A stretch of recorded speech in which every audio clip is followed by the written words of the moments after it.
Ok, parfait, donc salut à tous, j'espère que vous portez extrêmement bien. Donc, on se retrouve aujourd'hui pour la suite de la vidéo précédente sur Sandbox, ok.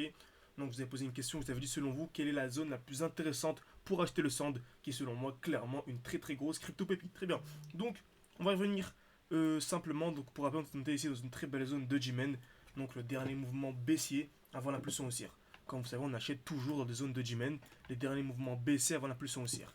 Ici c'est simple, hein. On a eu une très très grosse impulsion à partir de juillet 2021. Donc, juste avant l'impulsion, on a eu une très belle G-Men.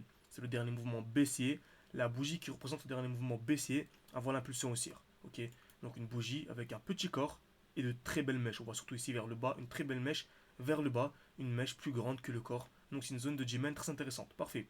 Donc, je peux l'encadrer. Excellent. Et ensuite, ici, on a quoi on va chercher une accumulation. Ok. Donc, on va chercher une accumulation dans cette zone de G-Men pour ensuite acheter. Qu'est-ce qu'une accumulation? C'est simple. Création de QL. On tape une fois, deux fois ou plus dans la même zone. Liquidation, cassure, puis mouvement vers le haut. Tout simplement.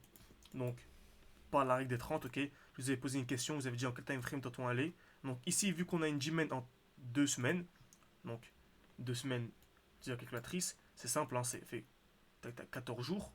Ok, on va convertir en heures.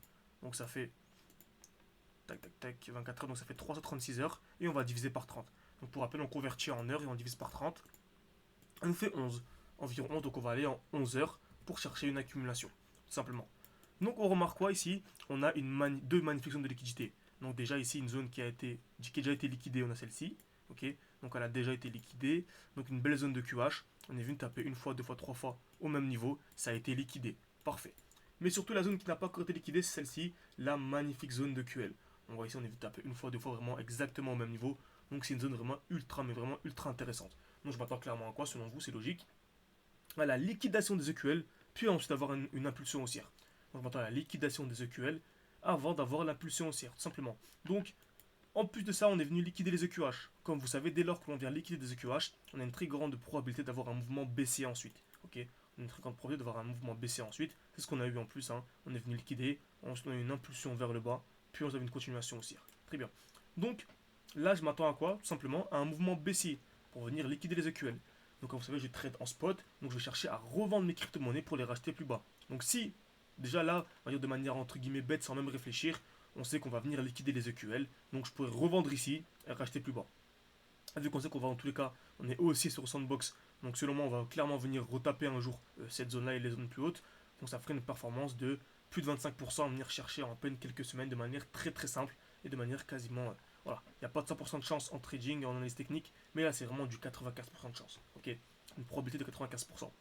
Donc magnifique, donc on sent un mouvement baissier, qui dit mouvement baissier dit bloc haussier, donc je m'attends à un retour dans un bloc haussier. C'est exactement ici on a un magnifique bloc haussier, donc le dernier mouvement haussier avant l'impulsion baissière. Donc je m'attendrai ici à quoi? Un retour dans ce bloc, ok, pour ensuite avoir une distribution. Donc est-ce qu'une distribution c'est simple? On vient créer des EQH, c'est le contraire d'accumulation, on vient liquider puis mouvement baissier. Ok. Donc si on a ce genre de configuration, si on vient créer des EQH, personnellement je vendrai directement.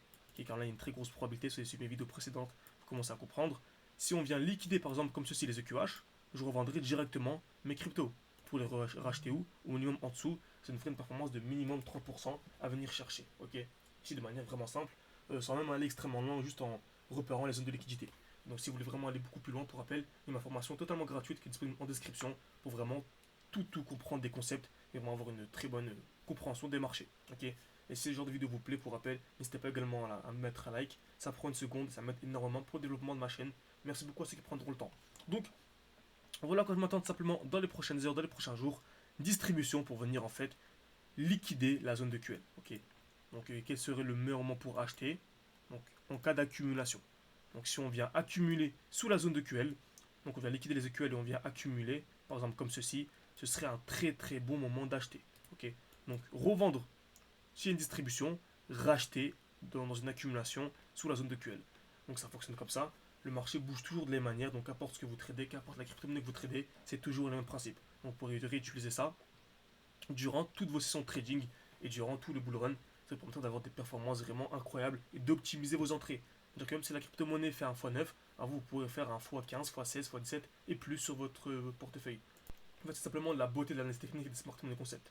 Donc j'espère que cette vidéo vous a plu. Bon, voilà, pour résumer, j'achèterai sous la zone de QL et si on a une accumulation. Donc n'hésitez pas à mettre un like, à vous abonner surtout à une information totalement gratuite qui est disponible en description et en commentaire épinglé. Merci à tous et à la prochaine.